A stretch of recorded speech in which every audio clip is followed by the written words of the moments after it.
and retirement income. Pankin Financial Perspective is here to help by addressing common financial concerns, sharing valuable strategies, and exploring ways you can work toward your financial goals. Now let's get started with Pankin Financial Perspective. Hello and welcome to Pankin Financial Perspective.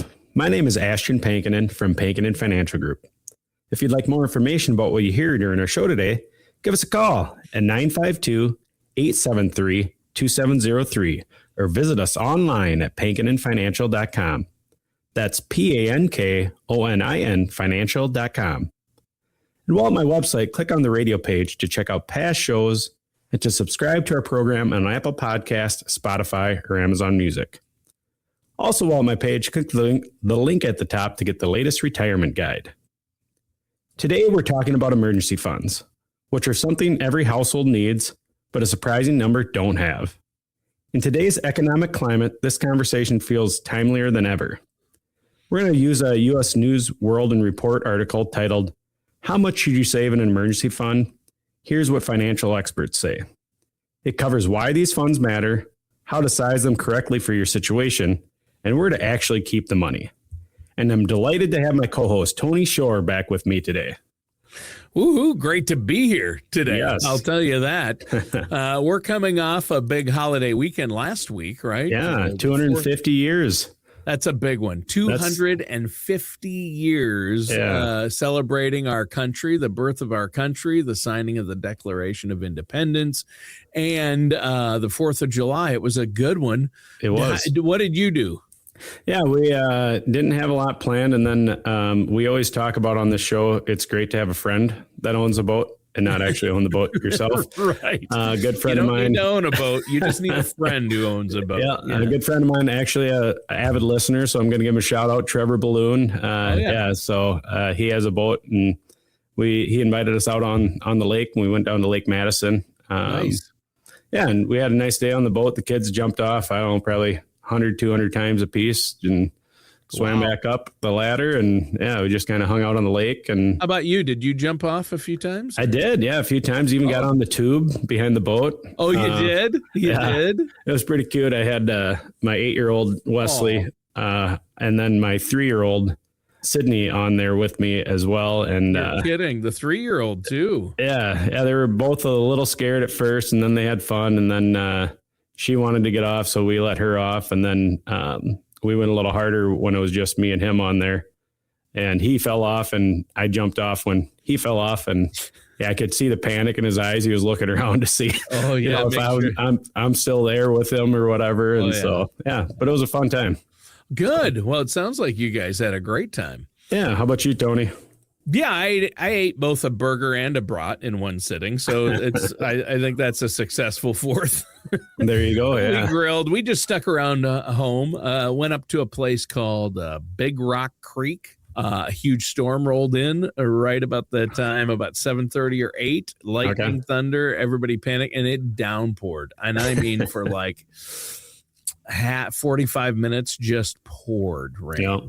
And then it cleared up, and then they eventually did fireworks. But we got pretty lucky. We avoided all the weather, and right when we got home, kind of parked and getting kids ready for bed, it let loose. So yeah. Well, the 4th is great. We had a good, nice long weekend. Good. Nothing too exciting, right? Yep. Probably ate a little more than I should have, but that happens. That's always fun, grilling out. As a lot of the hats say, like, bad day to be a hot dog. It's a bad day to be a hot dog. Yeah, the 4th of July. 4th of July, bad day to be a hot dog. Bad day to be a hot dog. Exactly. Yeah. Yep. Yeah, that's a good one. That's a good one. We actually went to a St. Paul Saints game. Oh, nice. On Thursday night of just before the 4th of July weekend. Mm-hmm. And because Thursday, Friday, Saturday, they had games and huge fireworks displays there at CHS Field in St. Paul, Minnesota. Have you ever been to a St. Paul Saints game? I haven't. It's on the list of things to do. I've heard they're blessed. The kids would love it. Yep. I mean, their mascot is a little pig. They bring the pig out, a live pig, and then they have a pig in a costume. Mud Donna, M-U-D, Donna, Mud Donna, the pig. It's a giant pink pig that runs around. And then they do goofy things between each inning. fun things, and they have characters running around the stadium. It's a great stadium. It's always entertaining. It's much more entertaining than major league games, I would say. For sure. Yeah. It's a lot of fun. So my son and his wife and my wife and I went. So what are we talking about on the show today? We should probably dig into. Yeah, let's dig into that.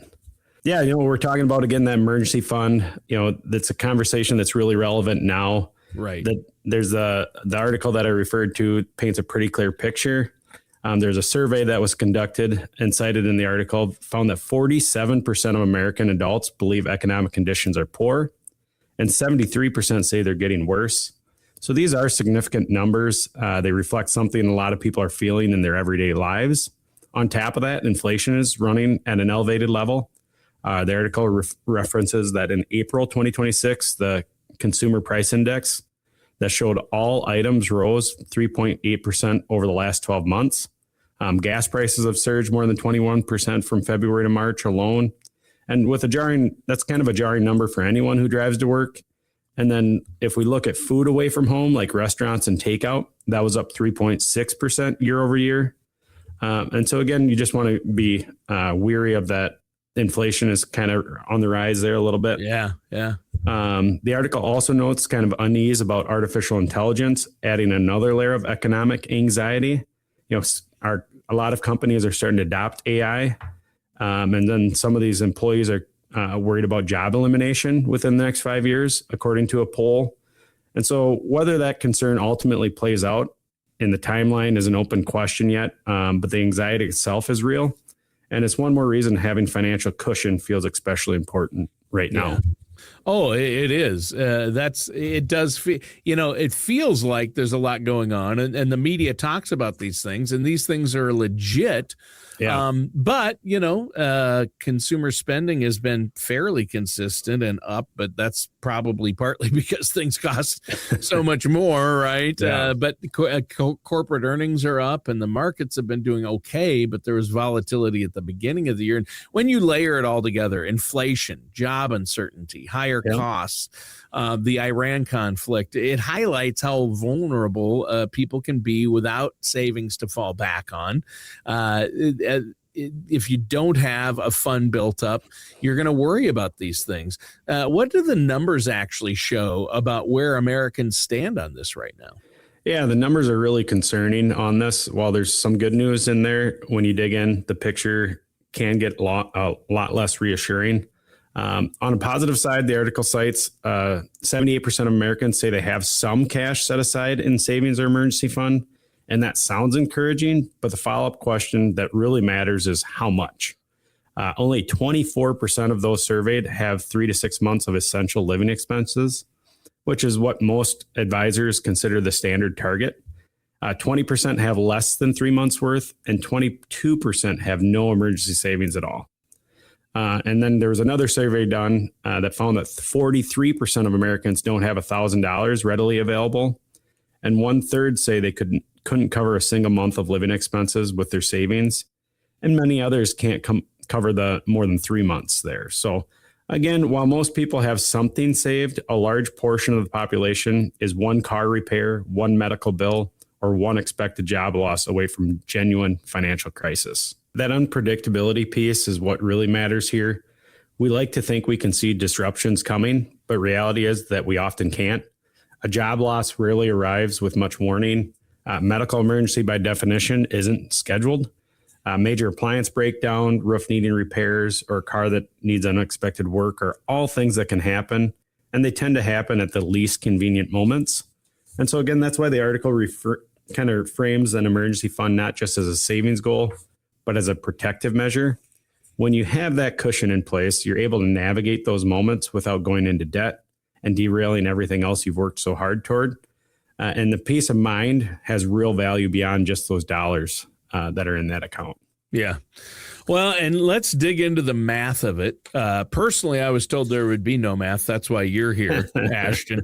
How does somebody figure out the right number for their own personal situation? How much they're going to need? Yeah, the process starts with your essential monthly expenses. And I want to be a little more specific here because this isn't about your total spending. It's about what you actually need to get through the month. We're talking about housing costs, utilities, food, transportation, healthcare, and insurance premiums. Not those streaming services, not that gym membership that you were thinking about canceling anyways. Just the core expenses that don't go away when times get tight. Once you have that number, you multiply it by the number of months you want to have covered. The standard recommendation that we use is 3 to 6 months, and that's a reasonable target for most households where both partners are employed, income is relatively stable, and that job security is solid. Yeah. Yeah. And you want that. But the article does note that one size doesn't fit all, right? Yeah, that's right. If you're self-employed or maybe you're a freelancer working in a field where income can vary significantly from month to month, maybe you're a commission salesperson of some sort, the guidance is to aim closer to that 6 to 12 months. Yeah. A single income household faces similar vulnerability. If that one income source disappears, the buffer needs to be bigger to give you enough runway to recover. On the other end of the spectrum, if you have a very, very strong job security, low fixed expenses, or significant assets that you could access in an emergency, 1 to 3 month target may be a reasonable starting point rather than a finish line. Sure. And I think take it one step at a time. You don't need to, if you set a goal, if you have no emergency fund and you're like, I got to come up with 12 months of living expenses, that might be a wrong way to look at it. Take one bite at a time, right? Yeah, for sure. So I know there are examples of what these targets actually look like in dollar terms. And maybe that would be good to help put this in context. Yeah, there are. For a single employed person with no dependents and roughly $1,600 in that essential monthly expenses, a 3-month target would range around $4,800, and that 6-month target would be about $9,600. But now let's look at a couple where both partners work. They don't have any dependents and $2,000 in monthly expenses. The targets are closer to that $6,000 and $12,000 respectively. And then again, let's look at a self-employed individual with no dependents, $3,000 in monthly essential costs. Those numbers can jump to $9,000 for 3 months and $18,000 for 6 months. Sure. And so again, these aren't meant to intimidate. They're meant to give people something to concrete to kind of work towards. Most important thing the article emphasizes is that you don't have to hit those numbers all at once. Something is always better than nothing. Again, you talked about bite-sized chunks. Yeah. If you can't manage it all right now, $25 a week, that's going to add up to $1,300 over a year. And again, the important thing is that we start saving towards that emergency goal, and that starting does matter. Yeah. It's just a matter of starting with something and then be consistent. Don't this month I'll put something in because I might have a little extra. And then, the next 3 months I didn't put it. No, you have to put and do it before you spend money. Pay yourself first. In other words, put it in that account right away before anything happens, and put a consistent amount in each paycheck. That's huge.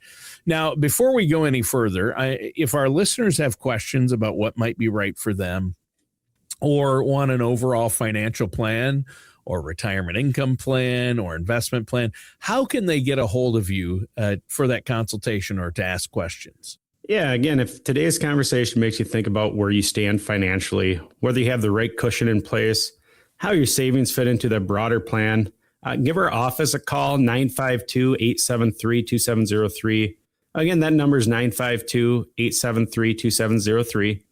Visit us online at pankoninfinancial.com.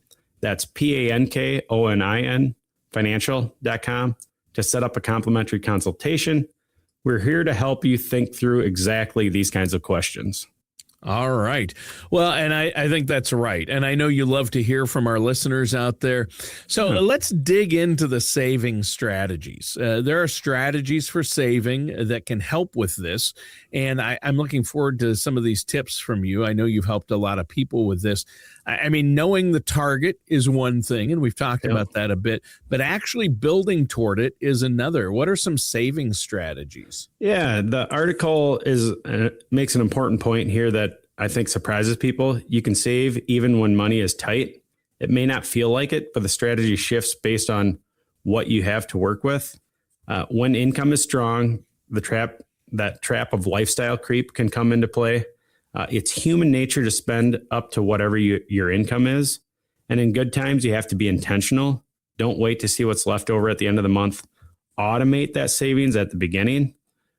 Decide on that set amount, have it transferred automatically into a dedicated account right after your paycheck hits, and treat it like any other bill. It doesn't have to give you a chance, or that way it doesn't give you a chance to talk yourself out of it.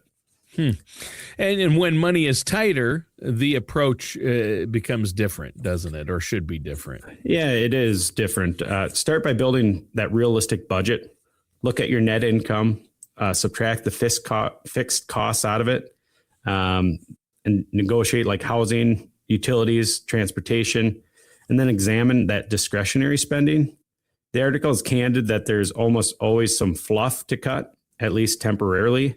Maybe that's dining out less, pausing a subscription for Netflix or whatever it might be, or making fewer impulse purchases every week.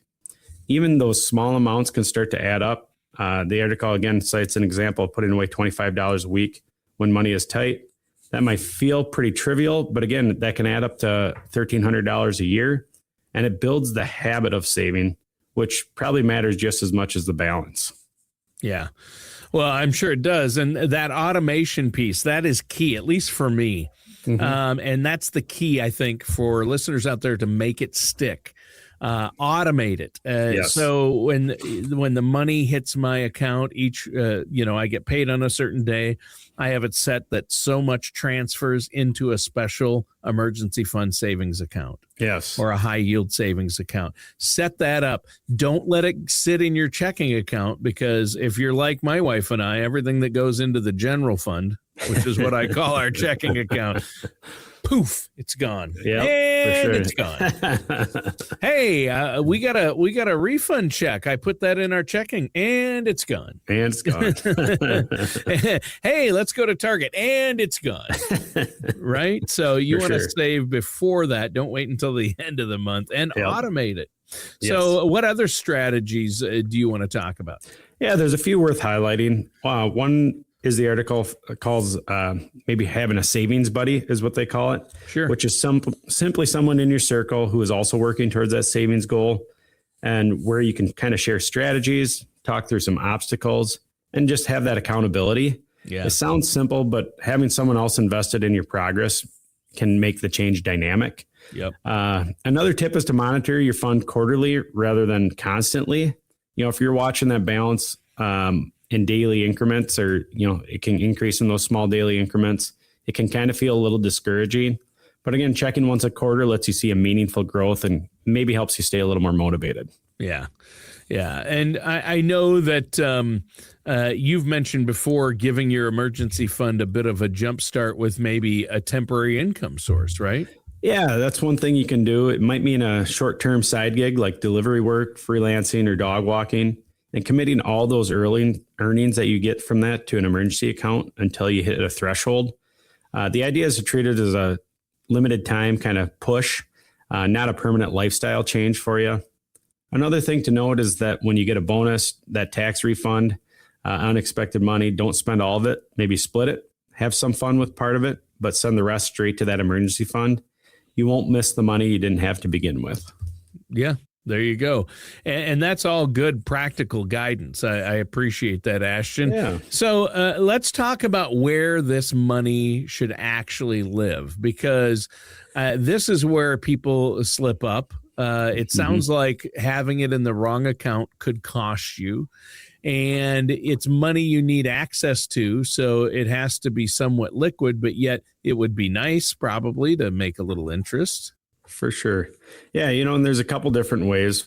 First is putting that emergency savings somewhere where it's too inaccessible. So if you have to wait a week to get your money, or if there's significant penalties for taking it out, that kind of defeats the purpose of the emergency fund. An emergency fund doesn't wait for your funds, or an emergency doesn't wait for those funds to clear, if you need to wait a week or 2 weeks to get it out. The second mistake is putting emergency savings somewhere too volatile, or on the other end, somewhere that earns almost nothing when you could be doing a little better. Yeah, exactly. And that's an interesting take. I mean, you want to make sure it's somewhat liquid, and maybe, I know a lot of people think, well, just put it all in the stock market. Yeah, So it gets some growth. But then you might end up, if the roof goes bad and it never fails. It goes bad the week the market drops 20%, right? So what are some potential options here then? Yeah, and Tony, to your point there, I have a lot of clients that, hey, Ashton, I got this money. What do I do with it? And I'm like, that's your emergency fund. We got to leave it a little more liquid. I know especially with the market returns we've been getting the last 10 years, they would love to have that invested, but it is still important to keep that as an emergency fund. Yes. But there are several options for that short-term money. Basic savings account is probably that simplest starting point. It's easy to set up. There's no volatility, FDIC insured, and the funds are immediately accessible. The downside is those interest rates on traditional savings accounts are pretty minimal and they don't keep pace with inflation. High yield savings account kind of solves that interest rate problem. You'll see a significantly more than a standard savings account while still maintaining that FDIC protection and penalty-free access.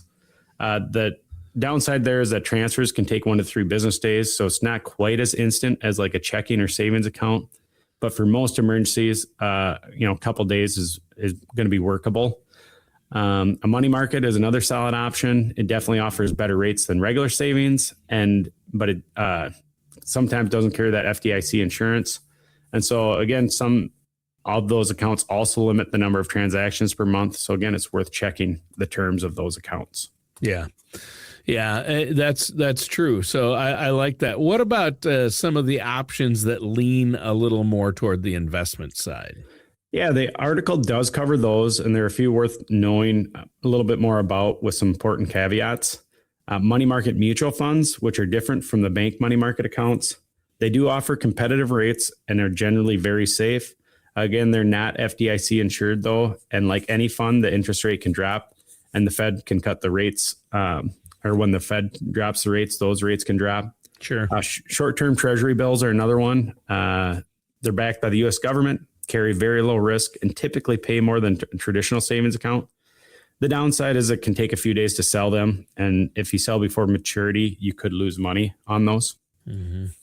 Yeah, that's a good point. What about certificates of deposits or CDs? Now, my parents and my grandparents, they were all about CDs when they were saving. For sure. And CDs, especially those shorter term, 3 to 6 months, can work for a portion of your emergency fund. If you build what's something called like a laddered CD or CD ladders, where different portions mature at different intervals. Higher interest rates come with that catch a little bit there. If you break the term early, you'll pay a penalty. But the key principle across all these is that emergency savings needs to be accessible without major friction or risk of loss. Little interest is great, but the primary job of these funds is to be there when you need them. Again, to solve that emergency need on a short term. One thing the article specifically flags is cryptocurrency account isn't where you'd park your emergency fund. The potential upside's real, but the potential for rapid loss is also there. And really, that's not a risk worth taking with money you may need for that emergency or to pay rent in the short term. Yeah, and some of those cryptocurrency accounts, they can be tough to access sometimes and get your actual money if you want to cash them out. That's not a great place for liquid money. The article mentioned that, and I know you've mentioned that before. And what I keep coming back to as we go through all of this is that, hey, an emergency fund isn't about fear. It's about freedom, right? Because when you have that cushion, you have options. When you don't have a cushion, every unexpected event becomes a crisis. Yeah, Tony, that's a really good way to frame it. And, I'd add that peace of mind has value that doesn't show up on any spreadsheet. When you look at the money there, if you care less about, or you can carry less financial anxiety day to day when you have that emergency fund, you can make better career decisions, family decisions, and financial decisions from that position of stability rather than desperation. And again, giving people choices is what financial planning is ultimately about. Emergency fund is the first choice that makes all the other choices possible. A financial advisor, again, can help you figure out the right target for your situation, where to keep those funds, and how they fit into that bigger picture of your financial life. Yeah. So, okay, let's do a quick recap before we close up the show here. You talked about the current economic environment, Yep. inflation, job uncertainty, rising costs. That makes an emergency fund more important than ever, but anybody can lose a job at any time. And due to no fault of their own, this happens. So, and you also mentioned most Americans have something saved, but the majority don't have enough to cover 3 to 6 months of expenses. And that's really the standard benchmark. So you talked about different things to figure out your target, look at essential monthly expenses. That's what we're talking about here. What do I spend each month on housing, utilities, food, transportation, healthcare, and insurance? And then multiply that by the number of months you want to cover. And that's good. And, where to keep the money, high yield savings accounts are a good one. Maybe money market accounts, short-term treasuries. So there are some options here depending on your situation, right? Yeah, exactly.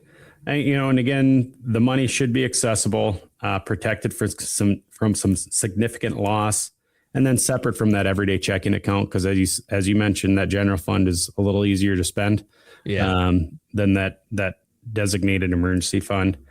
One thing I also want to kind of throw in here too is that I also have clients that have too much in the emergency fund. Oh yeah, the other end of the spectrum. The lady that had $700,000 in her checking account. Exactly. Checking with zero interest being. And so again, and I realize it's hard to go from 700,000 down to 3 to 6 months, which might actually only be 50,000 or something in there. Yeah. But again, it is important to start making that money work hard for you because you've worked hard for your money your whole life. You want to make sure that money works hard for you.